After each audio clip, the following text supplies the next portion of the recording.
Leo Zuckerman, ¿cómo estás? Muy buenas noches. Buenas noches, Pepe. Mira, de todo lo que está sucediendo después de los sismos del 7 y el 19 de septiembre, a mí en lo personal lo que más me preocupa es lo que está ocurriendo en Oaxaca y en Chiapas. ¿Por qué? ¿Por la pobreza? Sí, bueno, esos estados tienen un retraso económico, social y yo te diría que hasta político, que contrasta mucho con las otras regiones del país. ¿Cuáles son las causas de ese retraso? Queda más cerca Washington que Oaxaca y Tapachula. Mira, hay muchos estudios académicos que han tratado de entender qué es lo que pasa ahí. Una de las razones es, por ejemplo, que existen muchos grupos clientelares, Pepe, en Oaxaca y en Chiapas. Es decir, se han organizado grupos en ambos estados que con el objetivo de extraerles rentas al estado. El caso más paradigmático de esto es la sección 22 del Sindicato de Maestros en Oaxaca, pero también, por cierto, la sección ahí de Chiapas es igual.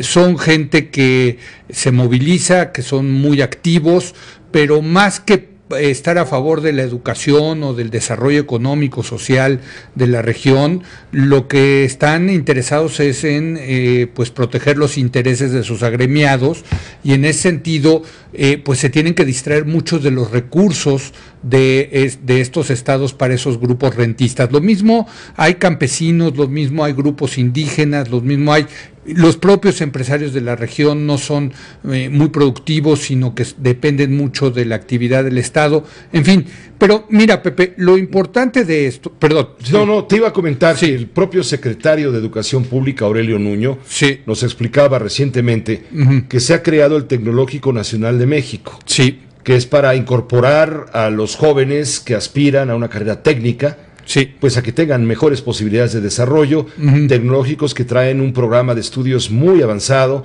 en donde comienzan hablando, bueno, obviamente los programas son en español, pero el 20% de las clases son en inglés, el 20%, y conforme vas avanzando en el progreso académico, terminas con prácticamente un 100% de inglés. A toda esa gente que en Oaxaca, en Chiapas, que se le capacita, la realidad lo confronta de tal manera que al no haber oportunidades de crecimiento y desarrollo, emigran o a la Unión Americana, legal o ilegalmente, más bien ilegalmente, o al centro de la República donde sí hay desarrollo económico. O al norte. Entonces, ¿cómo le haces para crear una política pública que retenga a ese capital humano que le está costando al Estado mexicano en su formación?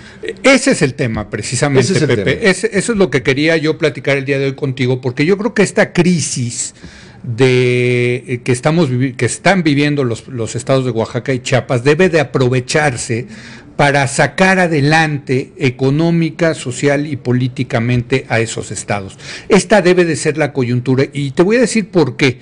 Porque si no se hace algo, yo creo que se corre el riesgo de un levantamiento social en ambos estados. ¿Y por qué te lo digo? No quiero exagerar, porque ya tuvimos en el pasado, en ambos estados, hechos, evidencia de que la gente se puede poner muy brava en momentos críticos en ese estado. ¿A qué me refiero? Desde luego a la rebelión zapatista ocurrida en 1994, te recordarás, 1 de enero de 1994, el último año del sexenio del presidente que prometió meter a México al primer mundo, el mismísimo día que entró en vigor el Tratado de Libre Comercio de América del Norte, nos enteramos pues de que ahí estaban presentes los más pobres entre los pobres, que eran sobre todo grupos indígenas de los Altos de Chiapas, que se levantaron en armas, y quiero recordarte todo lo que las implicaciones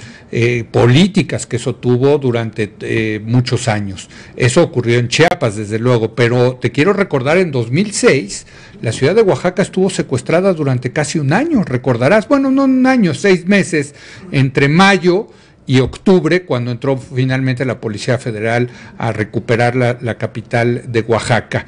Entonces, yo te quiero decir, decía Mao Zedong que el pasto está muy seco, ¿no? O sea, lo decía el revolucionario, cuando el pasto está seco, pues hay las condiciones para un incendio. Él lo decía desde luego, las condiciones sociales para que haya un incendio social. Yo creo que el pasto ya está muy seco, ya estaba muy seco, Pepe, antes de los temblores del 7 de septiembre en Oaxaca y Chiapas. Fíjate, no han crecido, llevan una década, te doy unos datos, llevan una década entera en que no han crecido económicamente o han crecido por debajo de la tasa de crecimiento nacional. Más del 65% de la población en ambos estados vive en condiciones de pobreza. El 30% de los oaxaqueños y los chiapanecos viven en pobreza extrema. Hay casos de rezago educativo, hay mucha carencia en términos de salud. Por aquí tenía el dato, casi 20%, fíjate, en esos estados no tiene acceso a ningún tipo de servicios de salud. Es decir, estamos hablando de datos, de los peores datos. Cuando tú ves los peores datos en términos económicos, de bienestar social, siempre hasta abajo en esas tablas aparece Oaxaca y Chiapas. No han podido salir económicamente, la inversión pública y la inversión privada está caída, en fin, es un desastre por donde se vea. La gente desde luego estaba ya enojada por esta situación, y si ahora le sumas que quizás vayas a tener, no sé, yo he visto distintos datos, pero vamos a decir que he visto entre 60 y 100,000 viviendas que se cayeron, que hay que reconstruir, pues tienes esas familias viviendo literalmente fuera de sus casas. Perdieron las pocas posesiones que tenían, el poco patrimonio que tenían, Pepe, lo perdieron todo. Entonces, tú imagínate que si el pasto estaba seco, que si estamos hablando de dos estados donde las condiciones socioeconómicas estaban tan graves, ahora le sumas lo de los sismos, creo que se debe de volver un asunto de prioridad nacional. ¿Para qué? Para, desde luego, ayudar a nuestros prójimos, a nuestros connacionales, a nuestros compatriotas de Oaxaca y Chiapas, pero también, Pepe, hay que decirlo, para evitar una protesta, un levantamiento social que ponga en peligro la seguridad nacional del país, como lo hizo en 1994 la rebelión zapatista y en el 2006 la toma de Oaxaca. Por eso es tan importante esta cuestión de las zonas económicas especiales. Esa es una vieja idea, empezó cuando el secretario de Hacienda era Luis Videgaray, y vamos a ver qué tanto esto es pura retórica o es verdad. Es decir, si van a dar los incentivos fiscales, regulatorios, aduaneros, en fin, que se requieren para tener esos polos de desarrollo que le urgen a estos dos estados de la República, Pepe.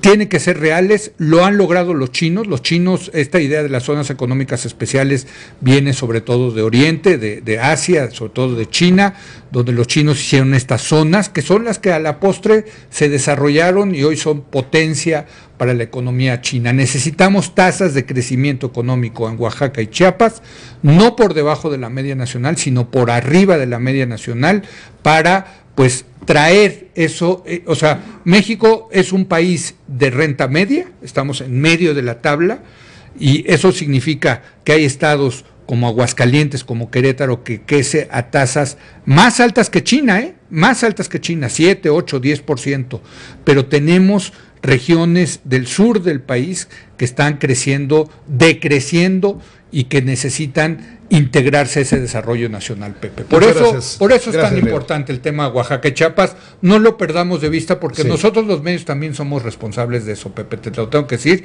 porque como estamos aquí en la Ciudad de México, los medios nacionales nos concentramos mucho en la capital y luego dejamos a un lado la cobertura de otros estados de la República. Creo que no tenemos que hacerlo, y creo que sí debemos de darle la prioridad también a estos dos estados de la República. Muchas gracias, Leo. Gracias, Pepe, buenas noches. Buenas noches. Es Leo Zuckerman, ya se va, ponle sus golondrinas. No, sí regresa. No, después está claro que regresa.